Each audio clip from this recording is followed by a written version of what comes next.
आज की इस खास चर्चा में हम एक ऐसे विषय पर बात करने जा रहे हैं जो सफलता के आजकल के नजरिए को पूरी तरह से पलट कर रख देगा। देखिए, आज के समय में हर जगह बस यही सुनने को मिलता है कि सफलता चाहिए तो लगातार शोर मचाइए, मोटिवेशनल वीडियोस देखिए और सुबह जल्दी उठने वाले रूटीन फॉलो कीजिए। लेकिन क्या ये सच में काम करता है? चलिए आज इसकी गहराई में उतरते हैं। आज हम लगभग 2400 साल पुरानी, बिना किसी मिलावट वाली उन अचूक रणनीतियों का विश्लेषण करेंगे जिन्हें खुद चाणक्य ने दर्ज किया था। ये वो राज हैं जिन्हें बड़े बड़े राजाओं ने हमेशा छिपा कर रखा, क्योंकि इनमें वो सच छुपा था जो आज के इस हसल कल्चर और खोखले दिखावे को पूरी तरह से खारिज कर देता है। जरा इस बात पर गौर कीजिए।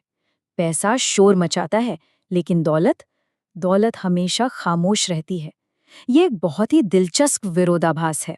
हम अक्सर पैसे के शोर शराबे और असली दौलत की उस शांत सच्चाई के बीच कंफ्यूज हो जाते हैं। जो पैसा आपको सोशल मीडिया पर या बड़े दिखावे में नजर आता है ना, वो अक्सर महज एक भ्रम होता है। इसके उलट जो असली ताकत और दौलत होती है, वो हमेशा पर्दे के पीछे रहकर बिल्कुल खामोशी से अपना काम करती है। तो आज का हमारा ये सफर कुछ मुख्य पड़ावों से होकर गुजरेगा। हम शुरुआत करेंगे अमीरी के भ्रम को तोड़ने से, फिर छिपने की रणनीति और अहंकार के खतरे को समझेंगे। उसके बाद हम देखेंगे कि कैसे स्मारकों से ऊपर एक व्यवस्था बनाई जाती है और अंत में एक खामोश साम्राज्य की स्थापना करेंगे। यह एक ऐसा व्यवस्थित सफर है जो आधुनिक भ्रमों के जालों को काटकर हमें असली ताकत की ओर ले जाएगा। चलिए सीधे अपने पहले पॉइंट पर आते हैं, अमीरी का भ्रम और कड़ी मेहनत का ये दिखावा। सच बताऊं, सफलता का शायद सबसे बड़ा झूठ यही है कि इंसान सिर्फ और सिर्फ कड़ी मेहनत से अमीर बनता है।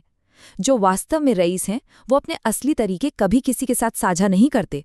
वो आपसे कड़ी मेहनत की खूब बातें करेंगे, लेकिन अपनी संपत्ति का जो असली कारण है ना, उसे हमेशा छिपा कर रखेंगे।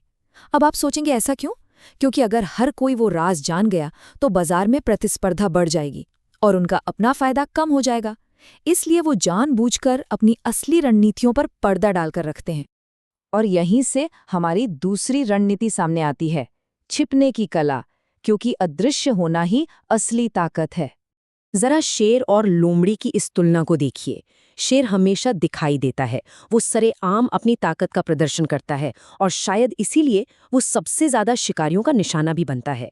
लेकिन दूसरी तरफ एक लोमड़ी हमेशा छिपकर रहती है और जीतती है, क्योंकि वो अदृश्य है। ऐतिहासिक स्रोतों में मगध साम्राज्य के सेठ धनपत लाल की एक बहुत ही कमाल की कहानी है। वो पूरे नगर के सबसे अमीर इंसान थे, लेकिन बाजार में बिल्कुल साधारण सी धोती पहने, बिना किसी तामझाम के एक आम व्यापारी की तरह घुमा करते थे। किसी को भनक तक नहीं थी कि बड़े बड़े सामंत उनके एक इशारे पर चलते थे। मतलब साफ है, जो दिखता है वही सबसे पहला निशाना बनता है। अब देखते हैं कि ये रणनीति असल जिंदगी में कैसे काम करती है। साधारण या कह लें गरीब दिखने के अपने ही कुछ बड़े फायदे हैं। जैसे जब पाटलिपुत्र के कपड़े के व्यापारी रामदीन ने अचानक बहुत तगड़ा मुनाफा कमाया, तो उसने तुरंत कोई नई हवेली नहीं खरीद ली। उसने अपने वही पुराने कपड़े पहने और बाजार में हमेशा यही रोना रोया कि भाई आजकल व्यापार बहुत मंदा चल रहा है। नतीजा क्या हुआ? उसके सप्लायर्स ने उसे बेहतर रेट दिए, क्योंकि उन्हें लगा बेचारा संघर्ष कर रहा है, और उसके प्रतिद्वंदियों ने तो उसे कभी खतरे के तौर पर देखा ही नहीं। मानव मनोविज्ञान कुछ ऐसा ही है। लोग अक्सर कमजोर दिखने वाले की मदद करते हैं और ताकतवर को नीचे गिराने की कोशिश करते हैं। इस मनोविज्ञान को अपने हक में इस्तेमाल करना ही असली खेल है।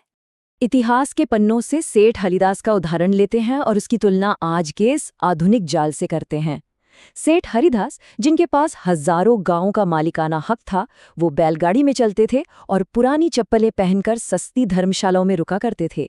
इसी तरह उन्होंने अपनी अपार संपत्ति की रक्षा की। लेकिन इसके बिल्कुल उलट आज का आधुनिक जाल क्या है? लग्जरी कारें और महंगी घड़ियां दिखाना, जो असल में आपको सिर्फ कर्ज देता है, लोगों की ईर्ष्या का कारण बनता है और आपको एक चलता फिरता निशाना बना देता है। इसी बात से जुड़ा एक और कड़वा सच समझना बहुत जरूरी है। सोशल मीडिया पर जो हम चमक चमाता इंस्टाग्राम लाइफस्टाइल देखते हैं ना, वो असल में शक्ति या रुतबे का प्रतीक बिल्कुल नहीं है। जब कोई अपनी नई गाड़ी या आलीशान घर की फोटो डालता है ना, तो वो दुनिया को प्रभावित नहीं कर रहा होता, बल्कि वो जलने वाले रिश्तेदारों, पैसे उधार मांगने वालों और अपने प्रतिद्वंदियों के सामने खुद को एक आसान सा लक्ष्य बना रहा होता है। ये बेवजह का दिखावा आपके संसाधनों को खत्म करता है, आपका सम्मान नहीं बढ़ाता। अब आते हैं तीसरे और शायद सबसे खतरनाक पहलू पर, अहंकार का खतरा, हमारा अपना आंतरिक दुश्मन। जरा इस नंबर को देखिए, 100 करोड़। ये विक्रम नाम के एक युवा व्यापारी की कंपनी की वैल्यू थी, लेकिन उसकी सिर्फ एक छोटी सी गलती ने सब कुछ मिट्टी में मिला दिया। हुआ यूं कि विक्रम ने एक पार्टी में जोश में आकर अपनी सफलता, अपने फ्यूचर प्लान्स और अपनी सारी रणनीतियां खुलकर सबके सामने गा दी। इसका नतीजा, कुछ ही महीनों के अंदर उसके अपने बड़े अधिकारियों ने इस्तीफा देकर बिल्कुल वैसी ही प्रतिस्पर्धी कंपनियां खोल लीं, और देखते ही देखते महज 2 साल के भीतर वो 100 करोड़ की शानदार कंपनी पूरी तरह से बंद हो गई। सब कुछ सिर्फ इसलिए बर्बाद हो गया क्योंकि वो अपनी सफलता को खामोशी से पचा नहीं सका।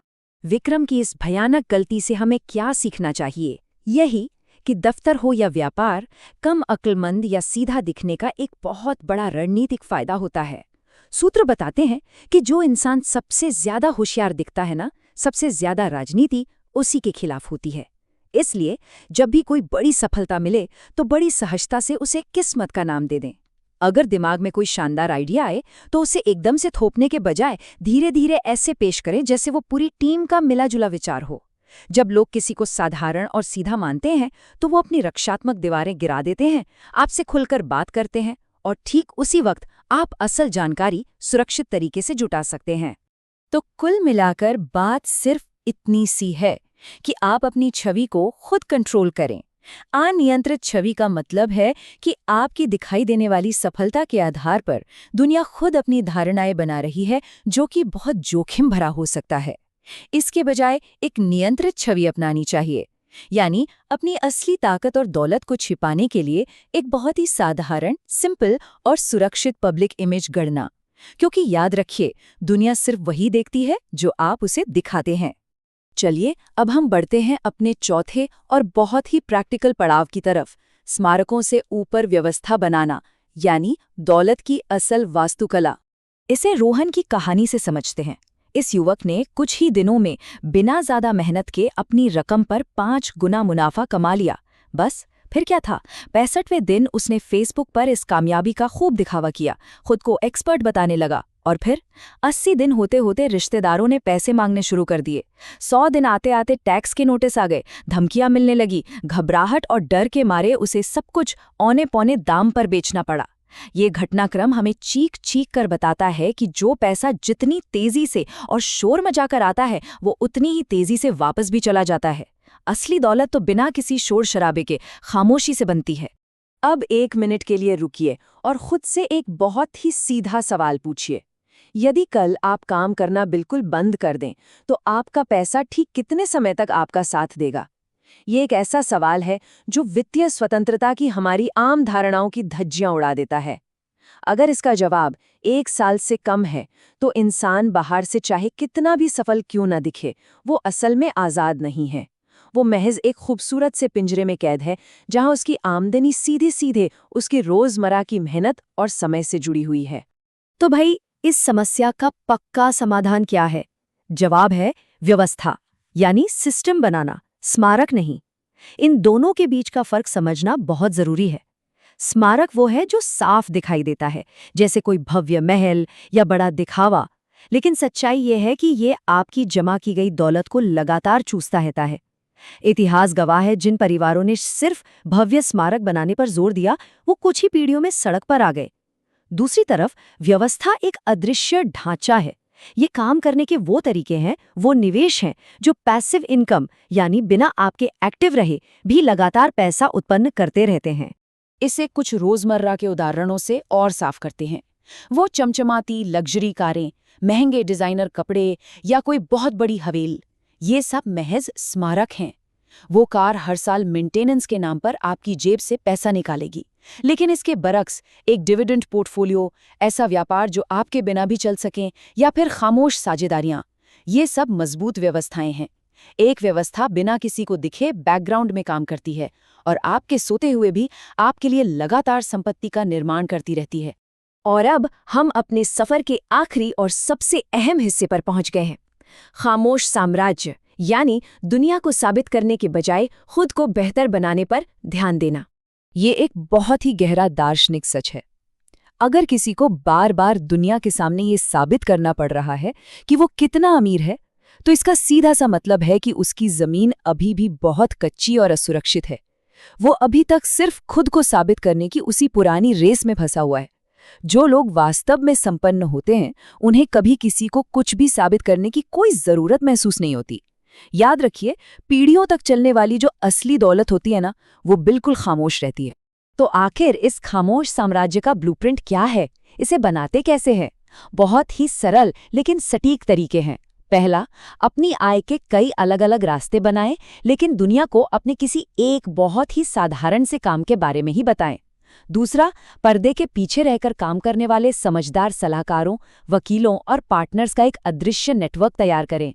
तीसरा, सारा फोकस स्मारकों पर नहीं बल्कि व्यवस्थाएं खड़ी करने पर लगाएं। और सबसे बड़ी बात, अपनी किसी भी सफलता पर पूरी तरह से चुप्पी साधे रहें। निष्कर्ष बिल्कुल साफ है। ये बेवजह का शोर मचाना बंद कीजिए। वो बनिए जो है, बहुत कुछ पर बाहर से कुछ दिखता नहीं, जिसके पास सब कुछ है पर किसी को उसकी भनक तक नहीं लगती। असली ताकत उन्हीं के पास होती है जो खुद अदृश्य रहकर अपनी बनाई हुई मशीनों और व्यवस्थाओं को काम करने देते हैं, और फिर उनके परिणाम छाया में रहकर खामोशी से अपना रुतबा खुद बयान करते हैं। जाते जाते बस एक आखिरी सवाल आपके लिए छोड़कर जा रहा हूं, जरा सोचिएगा, क्या सोशल मीडिया की उन झूठी तारीफों और दिखाई देने वाली सफलता की चाहत में कहीं आप उस असली, अछूते और अदृश्य साम्राज्य को तो नहीं खो रहे जो आप बना सकते थे? क्या आपके अहंकार की चंद पलों की संतुष्टि की इतनी बड़ी कीमत चुकाना वाकई सही है? इस पर गहराई से विचार कीजिएगा। मुझे पूरी उम्मीद है कि इस चर्चा ने आपको एक बिल्कुल नए नजरिए से सोचने पर मजबूर कर दिया होगा। अगली बार तक के लिए खामोश रहिए और अपनी व्यवस्थाओं पर काम करते रहिए।